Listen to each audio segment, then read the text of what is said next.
لما في الصدور وهدى ورحمة للمؤمنين. صدق الله العظيم. وقال رسول الله صلى الله عليه وسلم: القرآن شافع مشفع وماحل مصدق من جعله أمامه قاده إلى الجنة ومن جعله خلف ظهره ساقه إلى النار. رواه ابن حبان وإسناده جيد. وقال النبي صلى الله عليه وسلم مرويا عن علي رضي الله عنه: لا تنقضي عجائبه، أي عجائب القرآن. رواه الترمذي في السنن. أو كما قال النبي صلى الله عليه وسلم. میرے محترم بزرگوں اور دوستوں اور خاص طور پر معزز علماء کرام، کہ ان کی موجودگی میں میرا بولنا بھی خود ایک عجیب سی بات ہے، لیکن حضرت مولانا عکاس ہاشمی صاحب جو محبت دیتے ہیں بلا شبہ جس کے ہم مستحق نہیں ہیں، یہ ان کا بڑا پن ہے. کیونکہ جو دو چار باتیں میرے ذہن میں ہیں میں انشاءاللہ عرض کرتا ہوں. یہ قرآن مجید کی مجلس ہے اور اسی نسبت سے ہمارا اجتماع ہے. سچی بات یہ ہے کہ میرا دل اندر سے بہت خوش ہے کہ اللہ تعالیٰ نے ہمیں اس مبارک مجلس میں آنے کی توفیق عطا فرمائی، شرکت کی سعادت عطا فرمائی. بہت بڑی خوشی ہے. اور جو مجمع بیٹھا ہوا ہے سب قرآن کی نسبت سے بیٹھا ہوا ہے. مختصر وقت ہے، چند ایک گزارشاتی کرنا چاہتا ہوں.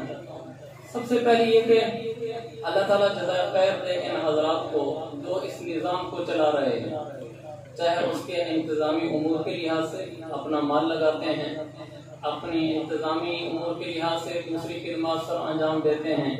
یہ عظیم لوگ ہیں. من لم یشکر الناس فلا یشکر اللہ. جو لوگوں کا شکر ادا نہیں کرتا لم یشکر اللہ، واللہ کا شکر بھی ادا نہیں کرتا. اللہ تعالیٰ ان کے مالوں میں برکت دے، اللہ تعالیٰ ان کی صلاحیتوں میں برکت دے. اور علماء کرام جو یہاں تدریس کرتے ہیں پڑھاتے ہیں، اللہ ان کی زندگی میں برکت دے. اور وہ فضلاء کرام جنہوں نے یہاں تخصص میں شرکت کی اور ہر وقت کو دیکھا، کڑوا وقت، میٹھا وقت، مشکل وقت، آسان وقت، لیکن جمے رہے اور تخصص کا دورانیہ پورا کیا. اللہ تعالیٰ ان کو بھی ترقیاں عطا فرمائے. پھر ہمارے طلباء کرام سب کو اللہ بہت آگے بڑھائے. قرآن ہی وہ ایک عجیب چیز ہے کہ جس میں ہماری نجات ہے. اللہ تعالیٰ نے قرآن کو ایک ایسی چیز بنایا ہے کہ اس کے آگے بس ہے اور کچھ نہیں. اللہ تعالیٰ نے قرآن کو اتارا، گویا سب کچھ ہی اتار دیا. جو آیت میں نے آپ کے سامنے پڑھی ہے، اس آیت کے اندر اللہ تعالیٰ نے قرآن کی 4 شانیں بیان کی ہیں، جس کو آپ مشہر کہہ سکتے ہیں. میم سے فرمایا موعظۃ من ربکم. یہ قرآن سراپا نصیحت ہے، لیکن کوئی نصیحت لینے والا ہو. قرآن ہم کھولتے جائیں اس کی نصیحتیں کھلتی چلی جاتی ہیں ہمارے اوپر. تو جو انسان اس کو اپنے سے جوڑتا چلا جائے گا وہ اس کی نصیحتوں کو پاتا چلا جائے گا. قرآن نصیحت کی کتاب ہے. قرآن نہ سائنس کی کتاب ہے، نہ فلسفے کی کتاب ہے، نہ کسی کہانی کی کتاب ہے. گو سائنس بھی اسی سے نکلی، گو میڈیکل بھی اسی سے نکلی، سب کچھ نے اسی سے جنم لیا، لیکن بنیادی طور پر یہ نصیحت کی کتاب ہے. دوسرا فرمایا وشفاء لما فی الصدور. قرآن شفا ہے ان امراض کا جو امراض سینوں میں پائے جاتے ہیں. دل کے جتنے امراض ہیں ان کا علاج قرآن میں. چاہے آپ اس کی تلاوت کریں تو اس کی برکت سے قرآن دلوں کو صاف کرتا ہے، یا آپ اس کی تعلیمات پر عمل کریں تو قرآن دلوں کو صاف کرتا ہے. لیکن قرآن چیز ایسی ہے جو اس کے ساتھ جس درجے میں جڑتا چلا جاتا ہے اتنا دل میں نور آتا چلا جاتا ہے. تو میں سب سے عرض کروں گا اپنے سمیت ہم میں سے کوئی آدمی ایسا نہ ہو جو قرآن کی تلاوت کرنے والا نہ ہو. آپ ہیں گے ہم سارے کرتے ہیں. میری مراد یہ ہے کہ روزانہ قرآن کو لائیں گے. ہم اس وقت تک رات کو نہ سوئیں جب تک ہماری روزانہ کی تلاوت نہ ہو جائے. میں دکھ سے کہوں گا بعض دینی مصروفیات میں مشغول لوگ سارا دن دین کی مصروفیت میں لگ جاتا ہے، لیکن بسا اوقات قرآن کی تلاوت کا وقت نہیں نکلتا. یہ بڑے دکھ کی بات ہے. میں اور آپ ہم روزانہ قرآن کی تلاوت کریں، پھر دیکھیں دلوں میں کیا نور آتا ہے اور کیا امراض دور بھاگتے ہیں. تیسرا فرمایا وہدن. قرآن سراپا ہدایت ہے، آپ اس کو اپنے ساتھ جوڑتے جائیں، اس کی تعلیمات حاصل کرتے جائیں، درس قرآن میں شرکت کرتے جائیں، اللہ آپ کو ہدایت دینا شروع کر دے گا۔ ہر جگہ علماء درس قرآن دیتے ہیں، چھوٹے میرے جیسے ٹکے ٹکے مولوی ہوں تو بھی درس قرآن کے لیے بیٹھے ہوتے ہیں، بڑے علماء بھی دیتے ہیں۔ تو ہمارا مسجد میں وہاں روزانہ درس قرآن ہوتا ہے۔ مجھے کئی لوگوں نے آ کر کہا کہ قرآن کے درس سننے کے بعد ہماری زندگیاں تبدیل ہو گئی، اور سب اس میں کوئی دخل نہیں میری ذات کا۔ یہ کوئی آدمی بھی قرآن کو بیان کرنا شروع کر دے، قرآن تبدیل کر کے رکھ دیتا ہے، کیونکہ ورنہ تو قرآن نعوذ باللہ غلط ہو جائے گا۔ قرآن کہتا ہے ہدن، قرآن سراپا ہدایت ہے۔ لوگ درس قرآن میں شرکت کریں اور درس سنیں تو قرآن اثر نہ کرے، یہ ہو نہیں سکتا۔ آپ برف جسم کو لگائیں، ٹھنڈی نہ لگے، نہیں ہو سکتی۔ چیز اپنی تاثیر رکھتی ہے۔ جیسے حضرت حاجمی صاحب بیان کر رہے تھے کہ ایک آدمی کفر کے ساتھ آتا ہے، وہ قرآن کو سنتا ہے تو اثر کر جاتا ہے۔ ہم ایمان والے ہیں، ہمارے اوپر کیسے اثر نہیں کرے گا؟ اثر کرے گا۔ آپ حضرات درس قرآن کی مجلسوں میں شرکت فرمایا کریں، قرآن زندگی بدل دیتا ہے، سراپا ہدایت ہے۔ چوتھا فرمایا رحمت للمؤمنین، قرآن ایمان والوں کے لیے رحمت ہے۔ جو چاہتا ہے میرے گھر میں رحمت اترے وہ قرآن کی تلاوت کرے۔ جیسے مولانا مسعود صاحب حدیث پڑھ رہے تھے کہ اللہ کی طرف سے رحمت اترتی ہے، فرشتے آتے ہیں، سکینہ اترتی ہے جہاں قرآن ہوتا ہے۔ گھر میں پریشانیاں ہیں، قرآن کی تلاوت کریں۔ دکان میں پریشانی ہے، آپ تلاوت کریں۔ حدیث ہے، میرے پیغمبر صلی اللہ علیہ وسلم نے فرمایا جو آدمی کسی جگہ مکان یا دکان، حدیث کو مفہوم عرض کروں، جو آدمی کسی گھر میں سورہ بقرہ کی تلاوت کرتا ہے وہاں سے شیطان بھاگ جاتا ہے۔ عجب بات ہے کہ قرآن کی تلاوت سے شیطان نکل گیا، گویا کہ رحمت آ گئی، نحوست چلی گئی ہے۔ تو جہاں آپ کو پریشانی محسوس ہو قرآن کی تلاوت شروع کریں۔ قرآن دیکھیں کیسے رحمتیں برسواتا ہے۔ تو ہم میں سے ہر ایک کے گھر میں قرآن کی تلاوت ہو، دکان ہے تو دکان میں تلاوت ہو، کھیتوں میں جاتے ہیں وہاں تلاوت ہو، دفتر ہے تو وہاں تلاوت ہو، تو قرآن اپنی طرف سے رحمت کے مظاہر آپ کو دکھلائے گا کہ کیسے رحمتیں برستی ہیں۔ تو میں نے عرض کیا کہ قرآن مشہر ہے، یہ موعظہ ہے، یہ شفا ہے، یہ ہدا ہے، یہ رحمت ہے۔ ہم اس کو پلے باندھ لیں، ہمارے لیے نصیحت بھی ہے، ہمارے لیے شفا بھی ہے، ہمارے لیے ہدایت بھی ہے، ہمارے لیے رحمتوں اور مہربانیوں کے برسنے کا بڑا سبب بھی ہے۔ اس لیے ہم قرآن کی تلاوت نہیں چھوڑیں گے، اور قرآن کا درس جہاں ہوتا ہے اس کی شرکت سے ناغہ نہیں کریں گے۔ دوسری چیز اگلی آیت، اللہ تعالیٰ فرماتا ہے، یہ پہلی آیت میں سمجھتا ہوں جو سورہ یونس کی میں نے آپ کے سامنے پڑھی ہے، یہ میں سمجھتا ہوں خصوصی طور پر عوام کے لیے ہے کہ وہ قرآن کے ساتھ جڑیں، نصیحت حاصل کریں، اسے ہدایت لینے کی اہمیت کو جانیں۔ اس کی اگلی آیت میرے خیال میں شاید معلمین کے لیے ہے، درس قرآن دینے والوں کے لیے۔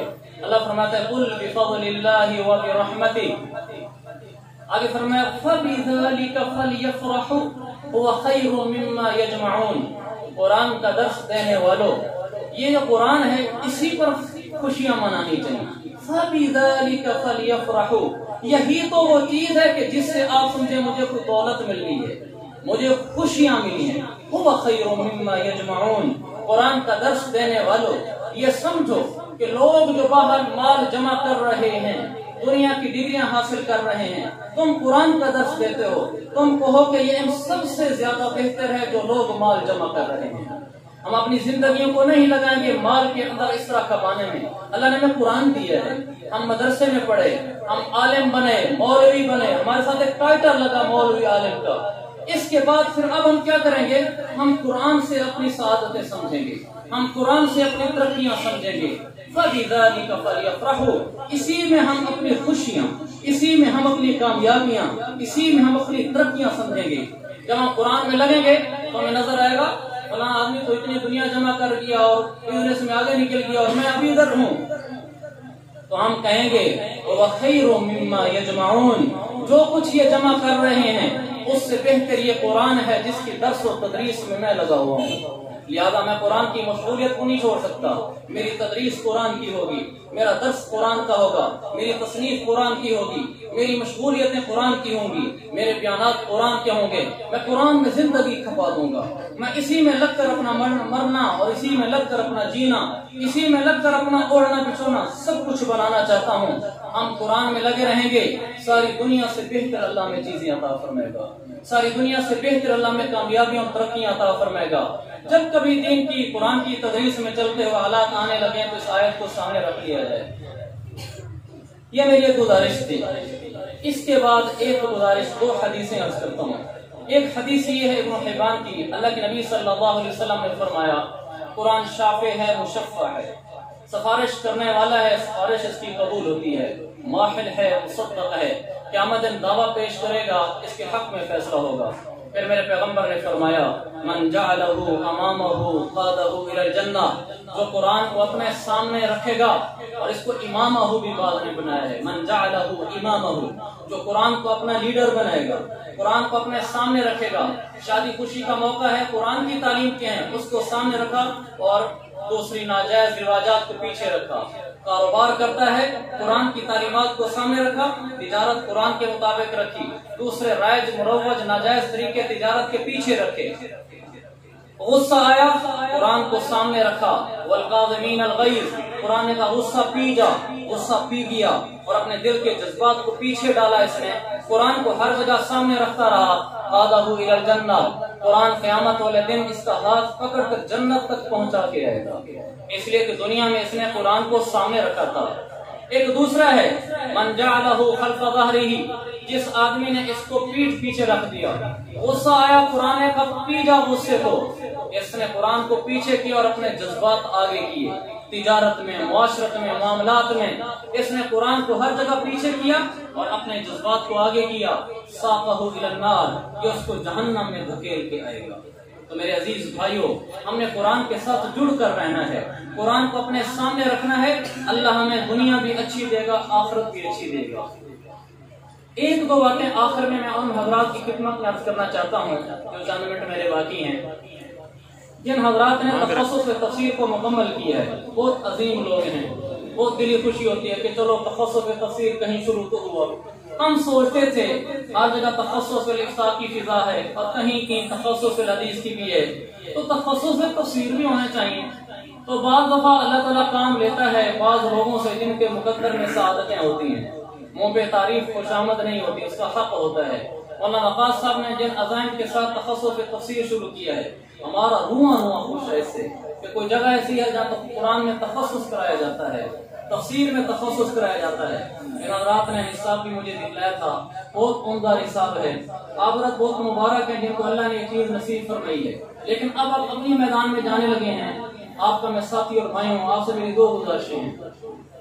نمبر 1، فَبِذَلِكَ فَلْيَفْرَحُوا هُوَ خَيْرٌ مِّمَّا يَجْمَعُونَ، اپنے آپ کو ساری زندگی قرآن میں لگائے رکھنا ہے، اس سے دور نہیں ہونا، اسی میں خوشیاں ڈھونڈنی ہیں، یہ ایک گزارش ہے۔ دوسرا، جب آپ نے اپنے آپ کو اس میں لگائے رکھنا ہے، یعنی درس قرآن دینا ہے، قرآن کی کوئی اور تصنیفی تبلیغی کوئی خدمت کرنی ہے، قرآن کے درس دینے ہیں، یعنی دست بستہ گزارش ہے، آپ رسمی درس نہ دیں، بس آپ نے اٹھایا آسان ترجمہ قرآن، آپ نے اٹھایا معرف القرآن، اس میں سے تلاوت کی اور ترجمہ کیا، جا کے درس دے دیا۔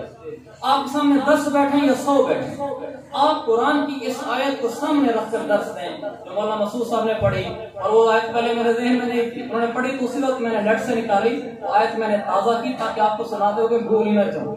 اللہ تعالیٰ فرماتا ہے کتاب انزلناہ الیک مبارک، ہم نے آپ کے سامنے کتاب اتاری کس لیے؟